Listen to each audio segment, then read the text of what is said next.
देखो principle of management developed by Henry fuel. Henry fuel ने जो है ना कहने का मतलब परंपरागत मतलब ट्रेडिशनल मैनेजमेंट के रूल्स रेगुलेशन दिए, प्रिंसिपल्स दिए। इनके प्रिंसिपल है ना हर जगह अप्लाई हो सकते हैं, मतलब हर जगह हर कंडीशन में हर किसी ऑर्गेनाइजेशन में। इन्होंने जर्नली एडमिनिस्ट्रेशन के मतलब जैसे ऑफिस में मतलब काम का, और जो एफडब्ल्यू टेलर थे ना उन्होंने जो है ना मतलब फैक्ट्री के अंदर में उनका काम करने का एक्सपीरियंस है।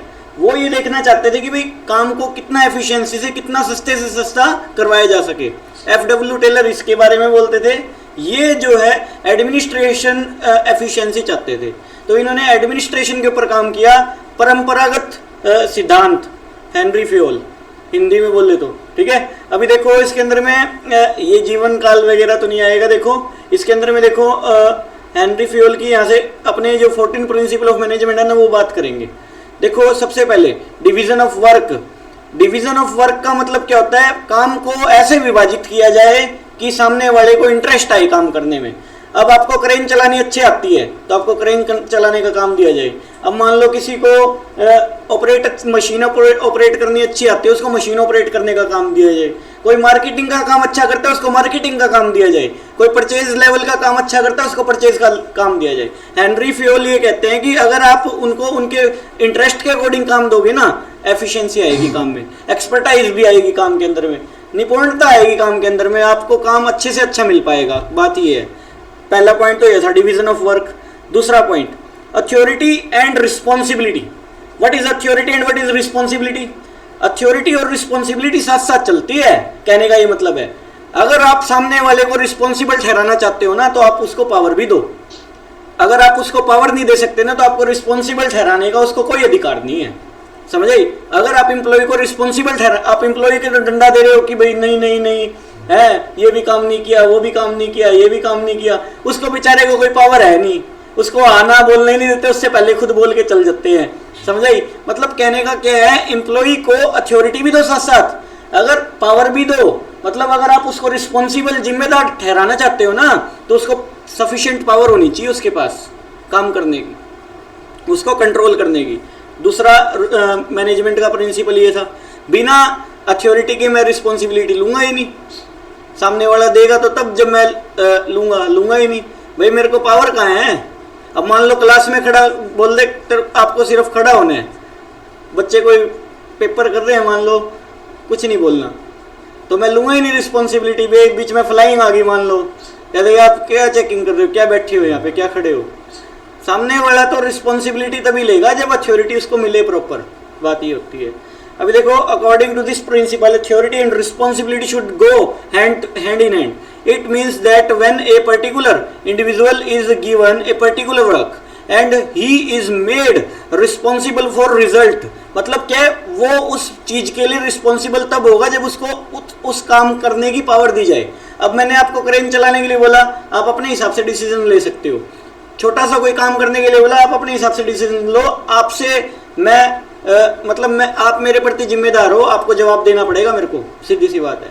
बॉस को जवाब तो देना ही पड़ेगा, ठीक है? सबऑर्डिनेट को बॉस को जवाब देना पड़ता है। अथॉरिटी एंड रिस्पॉन्सिबिलिटी, समझ आया? तीसरा डिसिप्लिन। देखो कोई भी चीज हो, चाहे हेनरी फ्यूल ने ना जर्नल प्रिंसिपल्स बनाए हैं। डिसिप्लिन तो कहीं भी हो, बिना डिसिप्लिन के काम होता ही नहीं, चाहे वो स्कूल हो, चाहे वो बिजनेस एक्टिविटी हो, चाहे नॉन बिजनेस एक्टिविटी हो। कीड़िया भी लाइन बना के चलती है डिसिप्लिन से, तभी उनको प्रॉपर रास्ता मिल पाता है और तभी वो प्रॉपर मतलब संगठन में काम कर पाती है ना? डिसिप्लिन बिना कहीं भी काम नहीं चल सकता। कोई भी चीज हो उसमें डिसिप्लिन रिक्वायर्ड है ही है। तो इन्होंने डिसिप्लिन का भी सिद्धांत दिया, बोला ऑर्गेनाइजेशन के अंदर में डिसिप्लिन बना के रखो। डिसिप्लिन बना के नहीं रखोगे ना, अफवाहें उड़ती रहेगी, पंचायत चलती रहेगी, वहाँ पे काम चलेगा नहीं, पंचायत ज़्यादा चलेगी, है ना? ऑर्गेनाइजेशन के अंदर में ग्रुप बना के खड़े हो जाएंगे एम्प्लॉय, पंचायत करते रहेंगे, अपना काम तो गया साइड में। जिंदल फैक्ट्री के अंदर में 1 घंटा खाली पंचायत चले ना, 20 लाख रुपए का खर्चा है 1 घंटे का।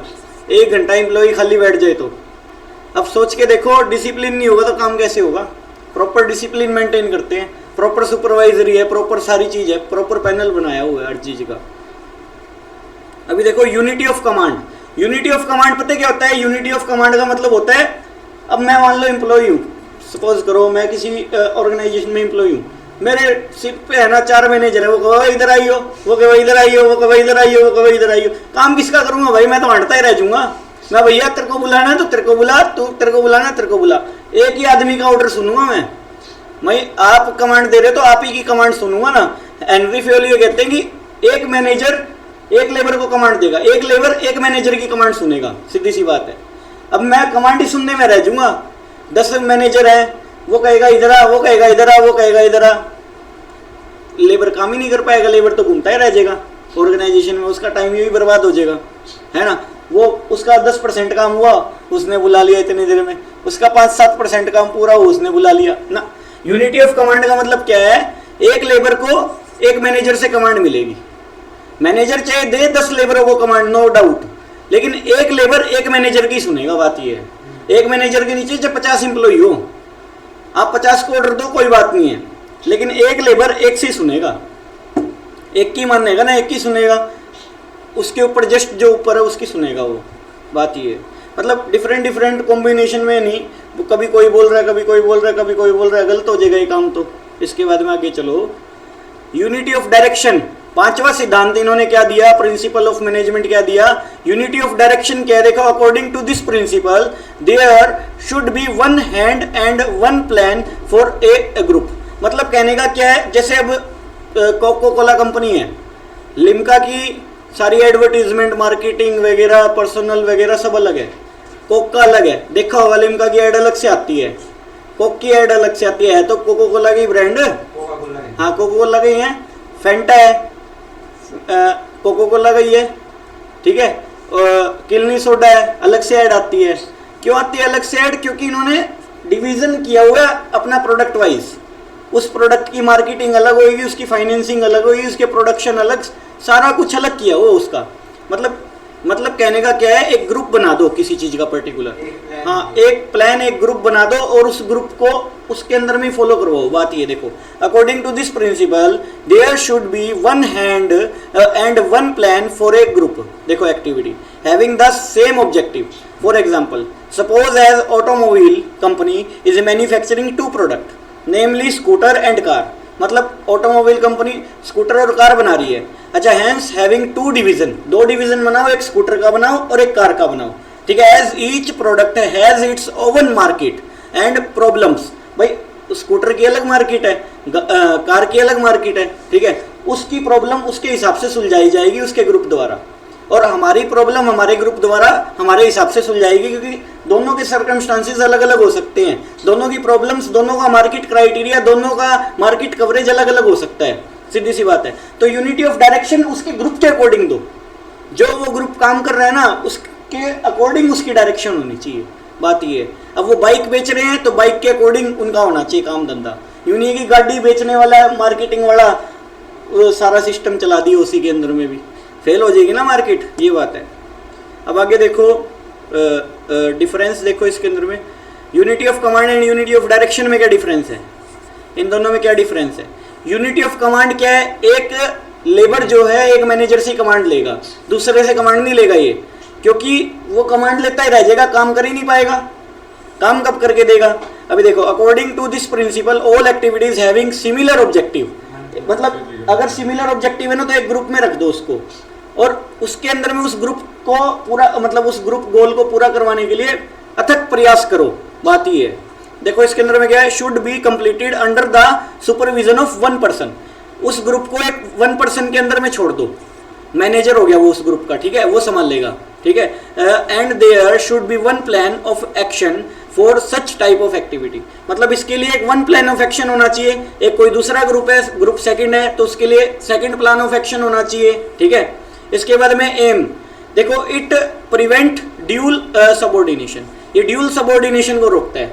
मतलब सबऑर्डिनेशन मतलब एक सबऑर्डिनेट है, नौकर है मान लो, उसको बार बार मतलब एक ही एम्प्लॉय से 2 का काम चला लेंगे, हैं, हाँ भाई एक ही एम्प्लॉय से 4 का काम चला लेंगे, ऑर्गेनाइजेशन ये सोच रही है, तो गलत है ना वो सोचना। अब एम्प्लॉय कहाँ भागेगा वो, सोच के देखो, एक एम्प्लॉय 4 मैनेजर के नीचे लगा होगा तो कैसे काम चलेगा, सोच के देखो। It prevent overlapping of various activities. ये पता क्या, एक तो काम हो कि ग्रुप में बना के कर रहे हैं, एक यूं ही खिंडा के काम कर रहे हैं तो ओवरलैपिंग होगी, वर्क की नहीं होगी, रिपीटेशन होगी। रिपीटेशन कब नहीं होगी? जब आप प्रॉपर सीक्वेंस से ग्रुप बना के काम कर रहे हो। तो ये बात है, ओवरलैपिंग ऑफ वर्क रुक जाएगा यहाँ पे।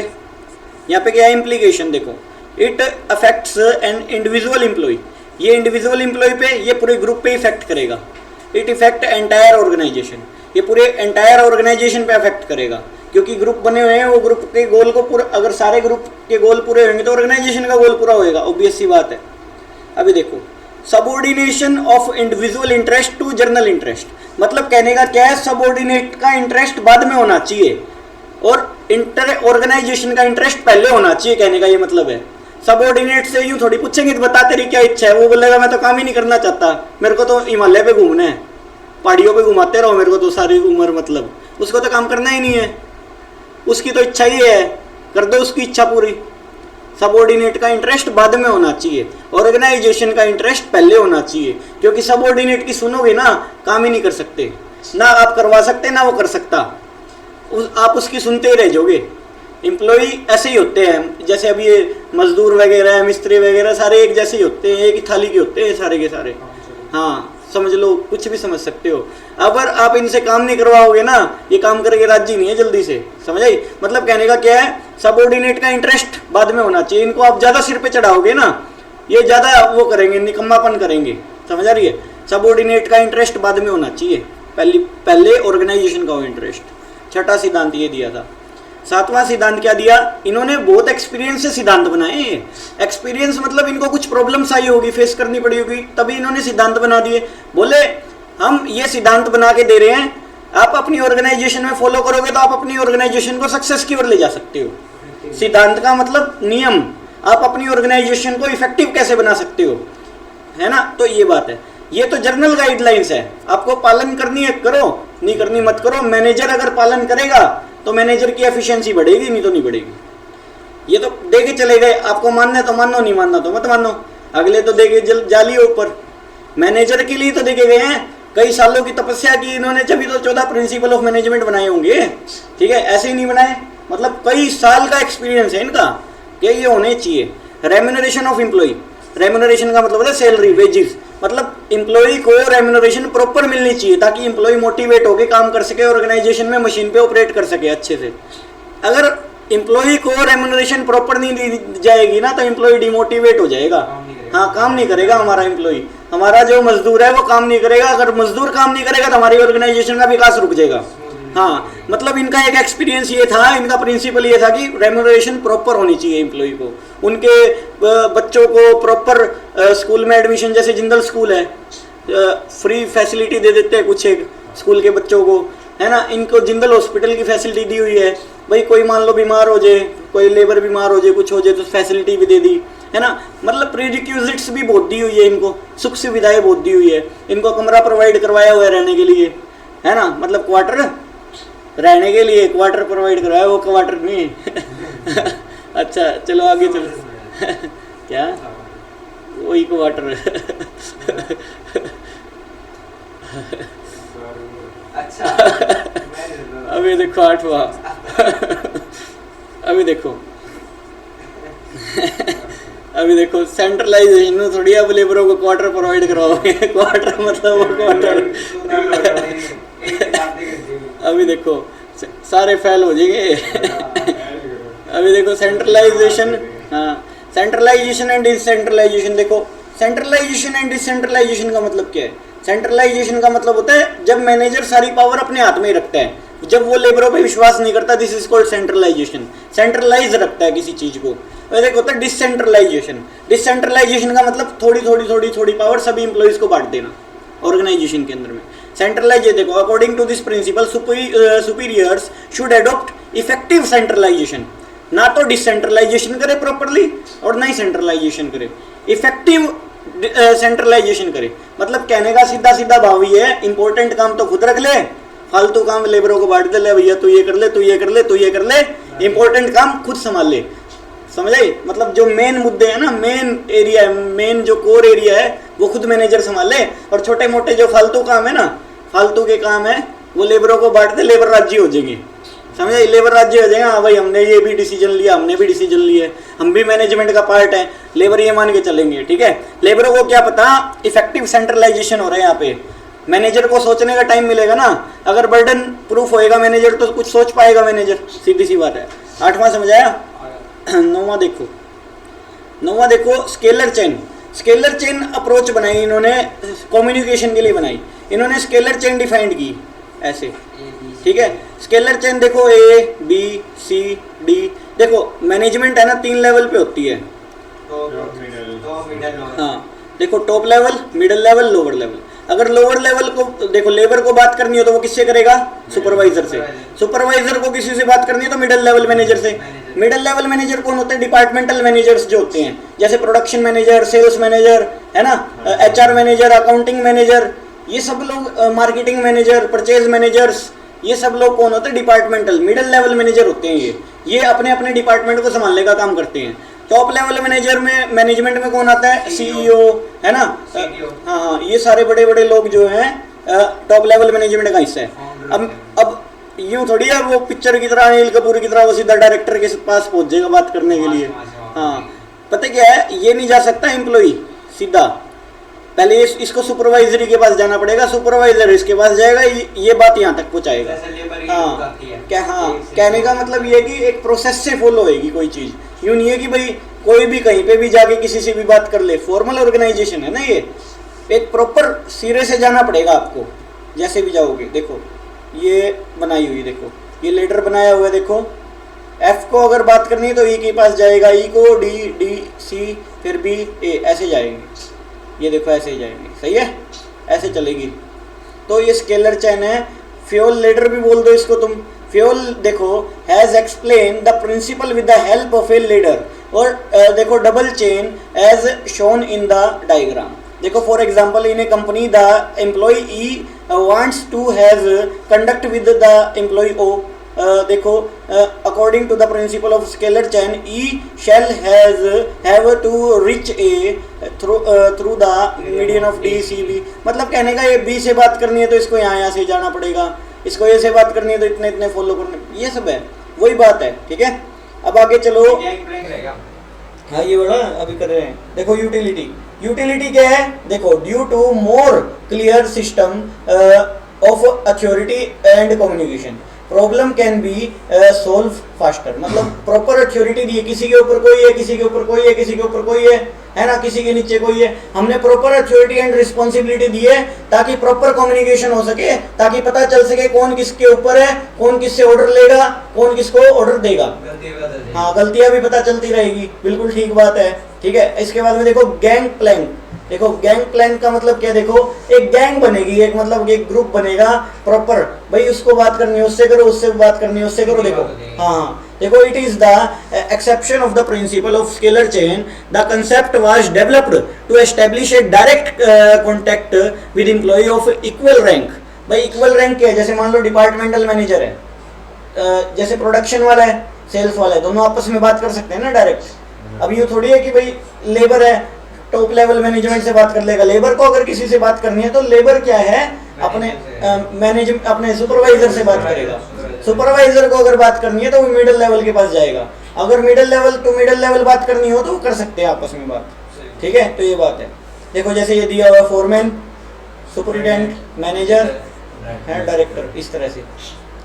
अभी देखो order, what is the meaning of order. Order का मतलब होता है प्रॉपर ऑर्डर में रखना किसी चीज को, मशीनें प्रॉपर ऑर्डर में रखी जाए, है ना, प्रॉपर इंसान प्रॉपर जगह पे लगा हो, प्रॉपर क्रेन चल रही है फैक्ट्री के अंदर में प्रॉपर जगह पे चले, मतलब सिस्टमैटिक हो सारा कुछ। यूं नहीं है कि कहीं भी कुछ भी रखा हुआ है, कहीं भी कोई भी मंडरा रहा है, कोई सिस्टम ही नहीं है ऑर्गेनाइजेशन का। ऑर्गेनाइजेशन का एक प्रॉपर सिस्टम होना चाहिए, तब ऑर्गेनाइजेशन सक्सेस कर सकती है मार्केट में, नहीं तो ऑर्गेनाइजेशन सक्सेस नहीं कर सकती। ऑर्गेनाइजेशन के अंदर में भागा दौड़ी मची रहेगी, ये चल क्या रहा है समझ ही नहीं आ रहा है, क्या सौदा क्या है। हाँ टाइम भी बचेगा, एफिशिएंसी आएगी ऑर्गेनाइजेशन के अंदर में, हाँ कॉस्ट भी बचेगी, टाइम खराब नहीं होगा तो कॉस्ट अपने आप ही बचेगी। ऑर्डर प्रॉपर ऑर्डर में होना चाहिए। इसके बाद में आगे क्या बोल रहा है, इक्विटी, सभी को समान मान के चलो, यूं कोई छोटा या कोई बड़ा नहीं होना चाहिए ऑर्गेनाइजेशन के अंदर में। कोई लेबर मान लो कोई ऑर्गेनाइजेशन के मालिक का रिश्तेदार है, उसको तो 20,000 सैलरी दे दी, है, और कोई मान लो एक आम एम्प्लॉई है, उससे ज्यादा काम कर रहे लेकिन उसको 10,000 सैलरी दे दी, गलत बात है ना। समानता दो सभी को, बराबर मान के चलो आप सभी को, सीधी सी बात है। बराबर मान के चलोगे ना तो डिमोटिवेशन नहीं आएगी एम्प्लॉई के मन में कि भाई ना यार मेरे को तो 10,000 दे रहे काम करके, और कहने का क्या मतलब है मैं इससे लेबर से डबल काम कर रहा हूँ दूसरे वाले से, समझ आई। तो इक्विटी मतलब समान मान के चलो। अब अपने अपने रिश्तेदारों को तो कम काम दे दी और सैलरी ज्यादा दे दी, गलत बात है ना। दूसरे वाले एम्प्लॉय के साथ तो क्या हो गया, नाइंसाफी होगी ना। तो ये बात है। आगे चलो, देखो stability of personal. Stability of personal का मतलब क्या होता है, एक अच्छे एम्प्लॉयज जो होते हैं ना ऑर्गेनाइजेशन को उसमें टिका के रखो। अगर ऑर्गेनाइजेशन के एम्प्लॉय टिकेंगे नहीं ना और अपने ऑर्गेनाइजेशन के अंदर ऑर्गेनाइजेशन चल नहीं सकती। हाँ, आप रोज ट्रेनिंग थोड़ी देते रहोगे। 4 महीने की ट्रेनिंग ली ऑर्गेनाइजेशन में, एम्प्लॉय ने खर्चा करवाया हमारा और फिर चल गया छोड़ के, और फिर ट्रेनिंग ली, फिर और आए 5,000 लेबर और आए, फिर ट्रेनिंग ली, फिर छोड़ के चले गए, हम तो खर्चा ही लगाते रह जाएंगे। आप हाँ, ऑर्गेनाइजेशन में संभाल के रखो, मतलब पर्सनल्स को, अच्छे एम्प्लॉयज को, क्योंकि बहुत मुश्किल से मिलते हैं। अब लॉकडाउन के अंदर में क्या है, लेबरों की सैलरी रोक दी। अब लेबर के तुम कल काम आए थे ना, तो लेबर आज काम आएगी तुम्हारे। हाँ, अब लेबर के तुम कल काम नहीं आए थे ना, तो आज लेबर भी काम तुम्हारे नहीं आएगी, सीधी सी बात ये है। ठीक है, लॉकडाउन के टाइम में तुमने धोखा दे दिया लेबर को, बेचारे कहाँ जाएंगे अभी, बात ये है।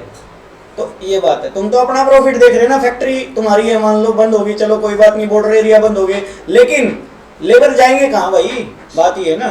तो ये बात है। अभी देखो 12th पॉइंट हुआ स्टेबिलिटी, लेबर को टिका के रखो। इनिशिएटिव, अगर लेबर अच्छा काम कर रहे हैं तो लेबर को बोनस, इंसेंटिव्स वगैरह भी दो लेबर को प्रॉपर। लेबर को मतलब तारीफ करो लेबर की, है ना। हाँ, खुश रखो लेबर को, क्योंकि लेबर अच्छा काम करके देगा, नहीं समझाई। इनिशिएटिव दो लेबर को। अब इसके बाद में क्या है, टीम स्पिरिट, एडी कॉर्पस बोल दो।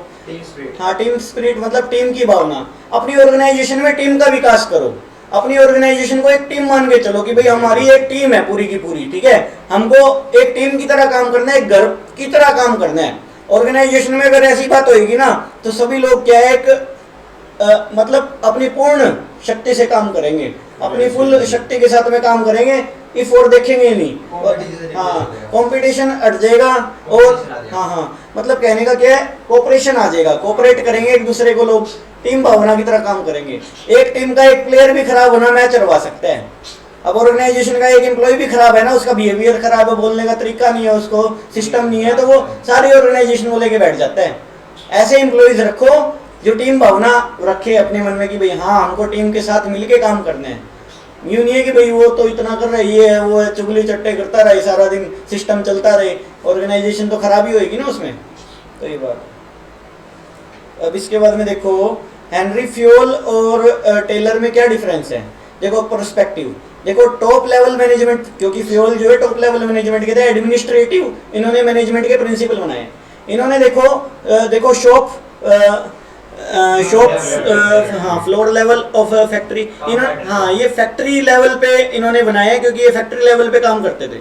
यूनिटी ऑफ कमांड, देखो apply strictly unity of command, जैसे एक मैनेजर जो है एक लेबर को कमांड देगा, एक लेबर एक मैनेजर की कमांड सुनेगा। मैनेजर तो दे चाहे 50 को कमांड, लेकिन एक लेबर को एक मैनेजर द्वारा ही कमांड मिलेगी, एक की सुनेगा अगला। इसके अंदर में फुलफिल नहीं की जाती, क्योंकि इसके अंदर में फंक्शनल फॉर्मेनशिप लगती है। हाँ, देखो फंक्शनल फॉर्मेनशिप में क्या होता है, 4 आदमी है, 4 आदमी वहाँ पे हैं, उन गैंग बॉस है, ये बॉस है, रिपेयर बॉस है, ये है वो है, सारे मिलके लेबर को कंट्रोल कर रहे हैं। अब वो सारे एक्सपर्टी तो हैं जो लेबर के ऊपर है, अब वो सारे ऑर्डर देंगे लेबर को, यानी कि यूनिटी ऑफ कमांड यहाँ फॉलो नहीं किया जाता। यहाँ देखा जाता है सस्ता काम कैसे करवाया जाए। एप्लीकेबिलिटी, ये जनरली हर जगह यूनिवर्सल एप्लीकेबल है, हर जगह विद्यमान है, मतलब हर जगह लग जाता है, ये हर जगह एप्लीकेबल नहीं कर सकते। अब लेबर के पीछे डंडा लेके खड़े हो जाओगे, लेबर काम करके देगा। फैक्ट्री स्टडी कर रहे हो आप, थकान की स्टडी कर रहे हो, लेबर कितना थक रहा है ना, उसके अकॉर्डिंग लेबर को आप भाई लेबर के कितनी हाँ पीछे पड़ गए लेबर के, FW टेलर ये कहना चाहता है। ठीक है, तो ये बात है। देखो basis of formation, personal experience, और इसके अंदर में ऑब्जर्वेशन एंड एक्सपेरिमेंटेशन। ठीक है भाई, ऑब्जर्वेशन किया इन्होंने, एक्सपेरिमेंट्स किए, साइंटिफिक है ये बंदे। अभी देखो फोकस, देखो improving overall administration, overall administration को इंप्रूव करने के लिए देखो इंक्रीजिंग प्रोडक्टिविटी, ये प्रोडक्टिविटी और कॉस्ट कम करना चाहते थे, प्रोडक्टिविटी बढ़े और कॉस्ट कम से कम आए, कम से कम लागत में साइंटिफिक तरीके से हम काम करवा सके, ये चाहते थे। पर्सनैलिटी देखो, प्रैक्टिशनर थे, ये साइंटिस्ट थे, ठीक है। और ये देखो जर्नल थ्योरी ऑफ एडमिनिस्ट्रेशन बनाई थी इन्होंने, है ना। इसके अंदर में साइंटिफिक मैनेजमेंट थ्योरी बनाई थी। हाँ, साइंटिफिक रूल्स है सारे। साइंटिफिक का मतलब क्या होता है, किसी चीज का मेथड पहले डिफाइंड करना, और फिर हाँ भाई अच्छे से अच्छा और सस्ते से सस्ता कैसे हो सकता है, और फिर उसको यूज करना। समझ आया? इसमें देर गए साइंस हाँ। नॉट